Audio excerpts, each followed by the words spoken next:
Here we have a new 2025 Nissan Sentra. This one comes in the SR trim level. We get the two-tone gray and black. And then for the interior, we get the charcoal sport. That's gonna be cloth. Powertrain consists of a 2-liter naturally aspirated 4-cylinder engine made it to a CVT, giving us 149 horsepower, 145 pound-feet of torque.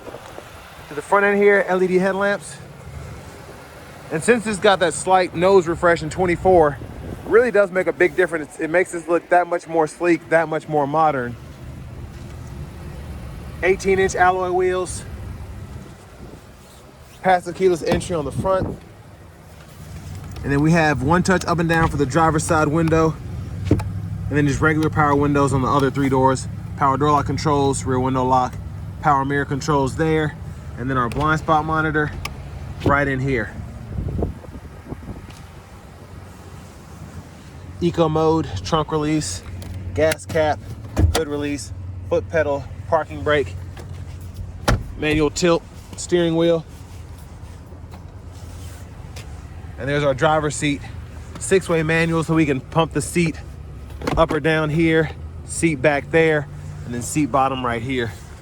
But I like the cloth quite a bit, mostly just because of the colors here. The orange stitching is pretty neat. But I want to give a huge thank you to John Roberts Nissan for allowing me to review this Sentra today. I'll leave a link below in the description. And if you're looking to find the best price on one of these closer to home, click on that second link down below. It takes a minute to fill out your info. I'll make sure local dealers are fighting to get you the best price on one of these or any new vehicle you might be interested in. But I have that seat up front adjusted for someone of my size, being 6'3" with longer legs. So we're gonna check out the rear seat room. So not bad in my opinion, especially for this small of a vehicle.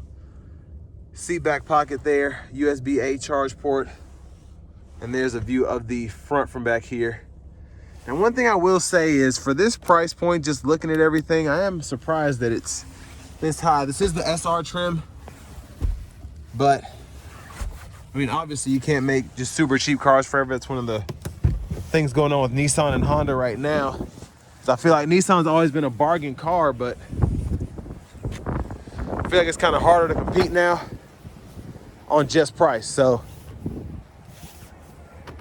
that's why you see the same thing with the Chevy Trax, but they have more profitable models to kind of make up for selling the cheap cars GM does. But I mean, still a solid car, I think, especially in terms of gas mileage and all that.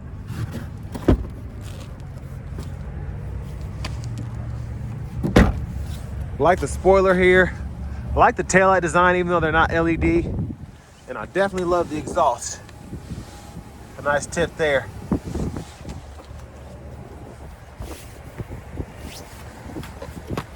Fuel cap there. And sorry for the wind if that's coming through. Pull up on that. These seats will fold flat. You can run longer objects through and pretty easy to lock it back into place. One big plus is having the rear side airbags. Always appreciate that. This wind is picking up. And there's our front passenger seat manual. And then we have a glove compartment there.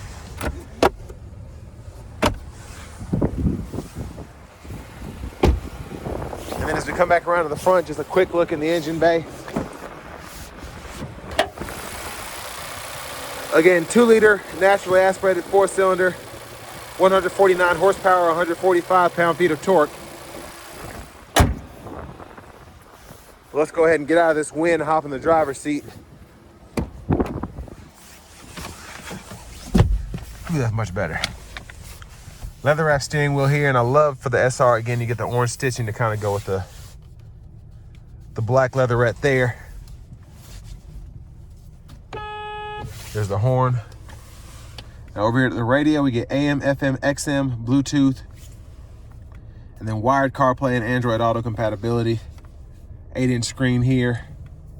Your settings, you can go through your Bluetooth connections, USB, sound settings here. And then in here you can change your units of measurement or your language. And I like this system because it's pretty straightforward. Kind of have everything you need, nothing extra on there.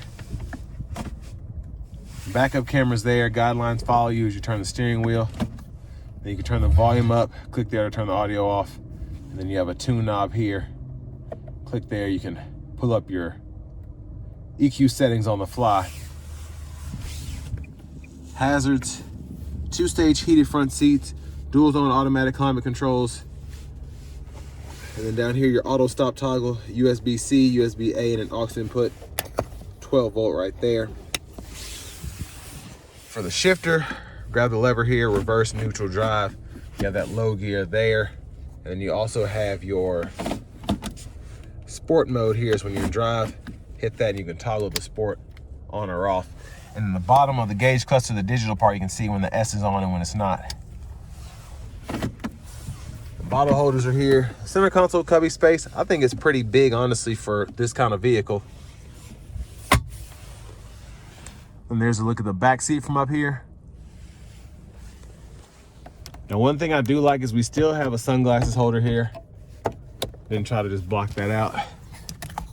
But no light for the front vanity mirror. Is what it is. But back to the steering wheel, blinkers, high beams. You can set your headlights off or auto there. And then over to this side, we have our intermittent wipers, one time off, intermittent low, high. We can adjust that intermittent frequency here, pull up here for that front wiper fluid. Now back to the steering wheel itself, volume controls, trackless radio station presets are there. And then we do get our intelligent cruise control, so that is a plus here. Even though this one's an SR, more basic trim, I'm glad we still have that adaptive cruise. We can adjust the gap for that there, Bluetooth button, voice recognition. Then we can set our speeds or cancel there. Now these 4 arrows in this OK button, this is to go through the middle part of the gauge cluster. So we have our tire pressure monitors, and then we also have our fuel economy. And then in our settings here, we can fool with some of that. So the driver assistance, you can go in here, turn the lane departure warning on or off.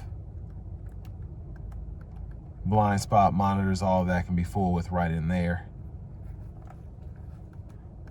And then your eco mode setting, your vehicle settings in here, you can fool with that too. Set your wipers and so on and so forth. But push button starts here. And finally, this is our key fob with remote start.